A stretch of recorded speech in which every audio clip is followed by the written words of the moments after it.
My name is Robert Edward Anglemyer. I was born on 16 January 1921 at 11 o'clock in the morning at St. Francis Hospital in Evanston, Illinois. I was named after Robert E. Lee, and it was my mother's naming, I believe, because she was from South Carolina, and she was quite enamored by the general. My father was Wilbur Joseph Anglemyer, and my mother was Lillian Kohler Anglemyer. And I was the second child in our family of three. I had an older sister, Jean, and a younger brother who was 6 years behind me, Kenneth, who later changed his name to Anger, and he became Kenneth Anger and made underground films. And my sister Jean married Don Roof. They had 3 children, 2 boys and a girl. For my 6th birthday, my dad had me fly in an old open cockpit with one of his favorite people, who was one of the ace pilots there in Santa Monica. And he was a very good pilot, and my father knew him quite well, and they were good friends. His name was Kenneth Monteith. He was killed in an airplane accident about a couple of weeks later. I remember when my brother was born, my dad named him Kenneth after this pilot. So he took me out to the cockpit, and he took me out to the airplane and introduced me, and the guy told me what I could do and couldn't do as far as sitting in the back seat. They had me climb in the airplane, and I'll never forget, my feet wouldn't touch the floor. We took off and flew around quite a while, and I really enjoyed it. So that was my introduction to flying. And when the war came along, I decided that I wanted to fly. That flight was quite something. Lockheed said that plane couldn't do it, and I said, I beg to differ with you. I've gone through your manual and flown the plane enough now that I think we can make it. And so we planned it to fly nonstop from Moffett Field to Atsugi, Japan. That was quite a trip. The fact that we flew back nonstop also, which was easier because we had tailwinds. Going out, we had headwinds, which was one of the reasons that Lockheed said we'd never make it, or couldn't make it. That basically was my 15 minutes of glory, I guess you could call it.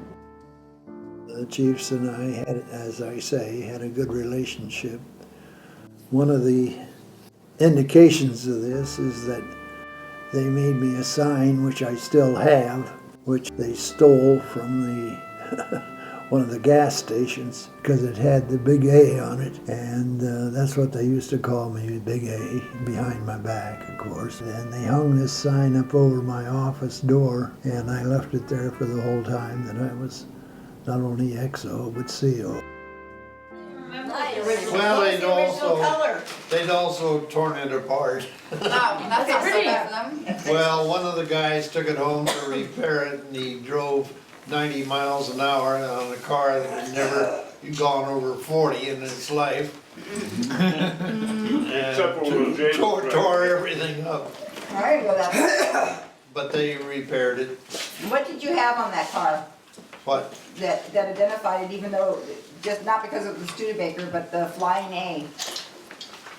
You had that Oh, plaque that was the sign. The sign that said the But Flying A. that was up in the I That thought it was said the not big on A. the car. Yeah, it probably said the big A. Oh, the big A. Yeah, that was not on the car, that was up in the office.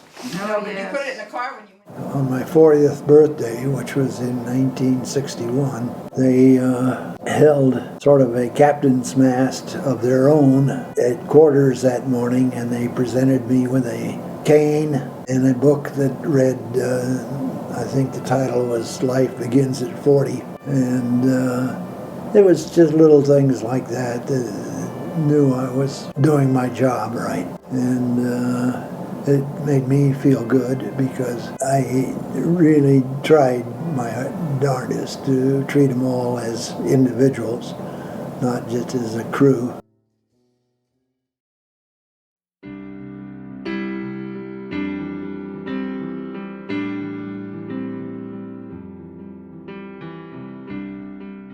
Tex and I became very good friends, and he helped me out quite a bit. And one night he asked me would I mind driving his babysitter home, and I said no, I'd be happy to, because she lived fairly close to where I did, even though didn't know her then. But it was Natalie, and we got to be good friends over the years. As I say, she was a babysitter for Tex and his wife, and Tex decided to give her a ski outfit, or clothing anyway, because she'd done so much work for them. And so she came up, it was on the second floor of his store, and that's where the ski shop was. So she came up and tried on the sweater, and I said, I like that very much. And I said, wow, I think, when she put it on. And so she took it, and she and I became pretty close friends. We used to go up skiing together and wrestle in the snow and a few things.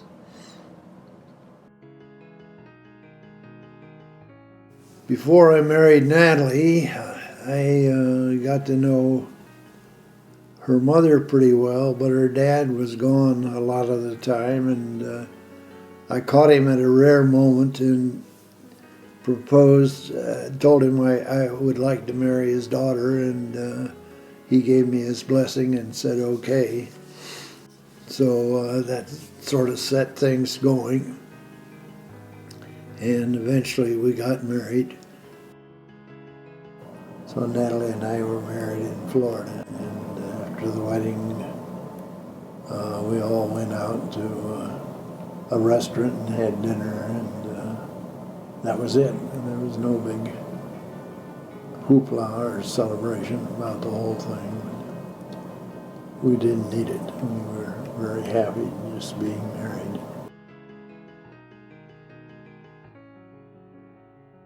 When Jane was born, I was stationed at Kaneohe. Natalie and I had decided to go see the movie Loretta Young called The Farmer's Daughter. And it was a very intriguing movie about a Swedish gal who was a farmer's daughter.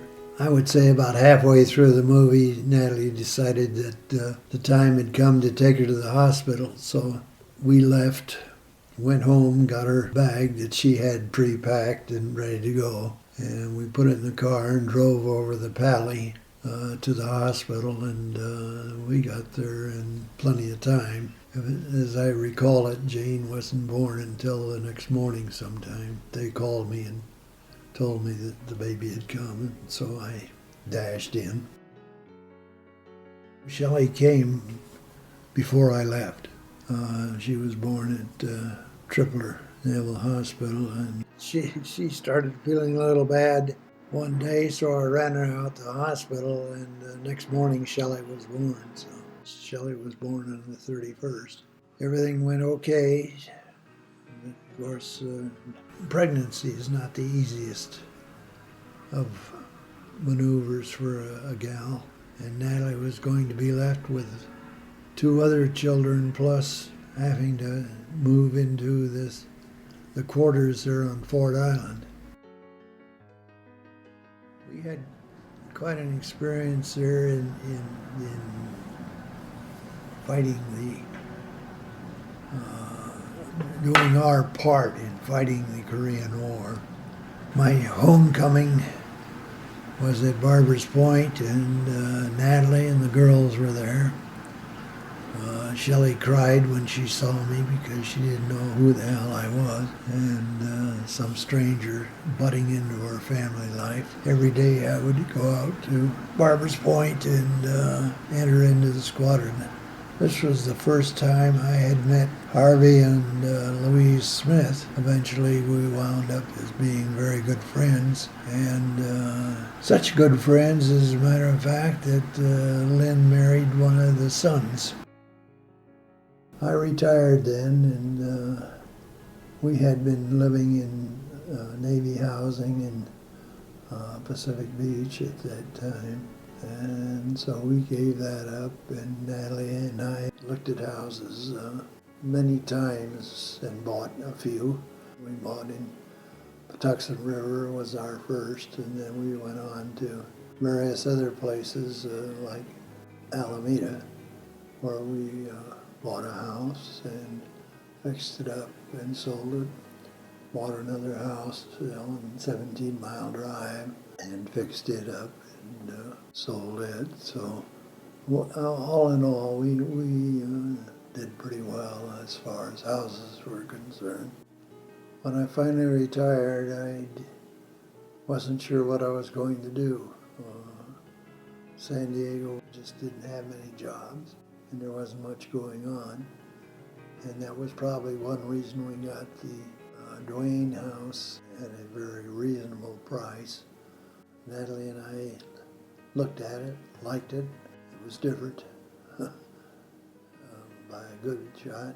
I was trying to make up my mind what we should do with the yard, and I decided to put in a pool so that the girls could have it for swimming a lot, as much as they wanted. At that time, were on their way to college, so the 2 oldest ones were. So basically it was for Shelley. Well, the girls enjoyed it. Shelley became quite an expert swimmer. Natalie found this teacher for her, and the teacher had been a well-known swimmer, so the pool really was hers. The other girls were at Fresno State going to school, and they enjoyed that too. Well, they both belonged to this same sorority. We bought them a little car, and I should have bought them a bigger car to protect them. But fortunately, they were able to make it okay. They had a special name for it, which I can't think of. It was quite something to have them driving, both of them. They didn't get into any accidents that I knew about.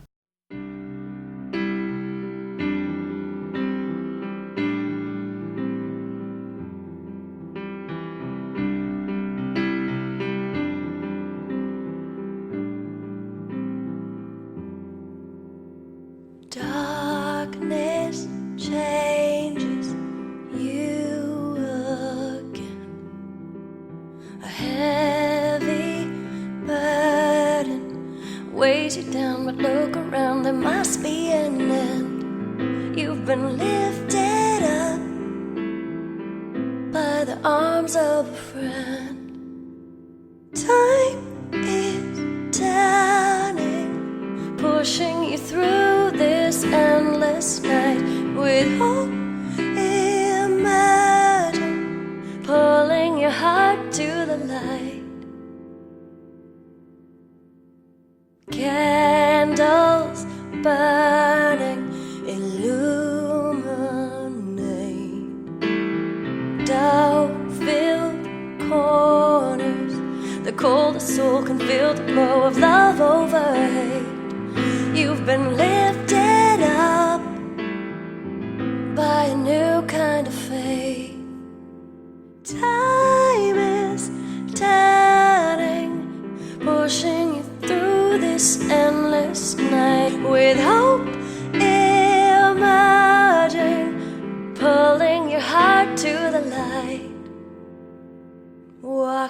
straight to the light. Oh, oh, oh, straight to the light. Oh, oh, oh.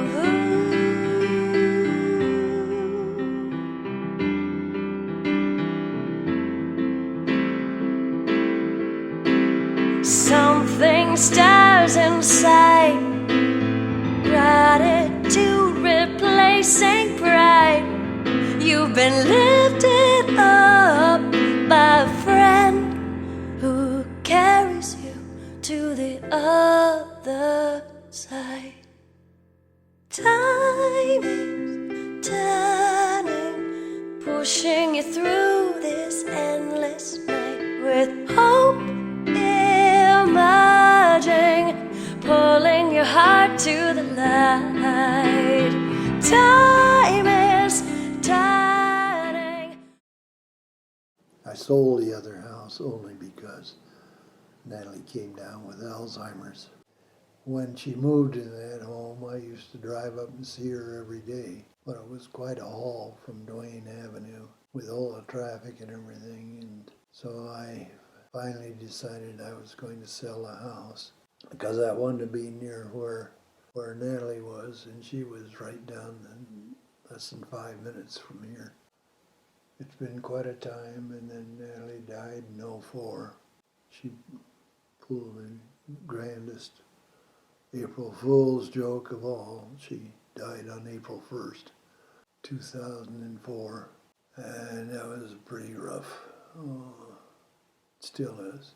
But she and I had a wonderful life together.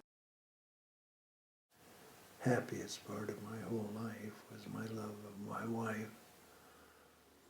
I was very fortunate to have someone to love like that. Happiness, you either have it or you don't.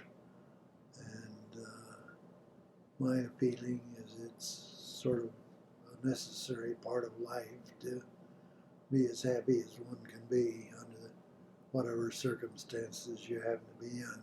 Walk straight to the light. Oh, oh, oh. Straight to the light.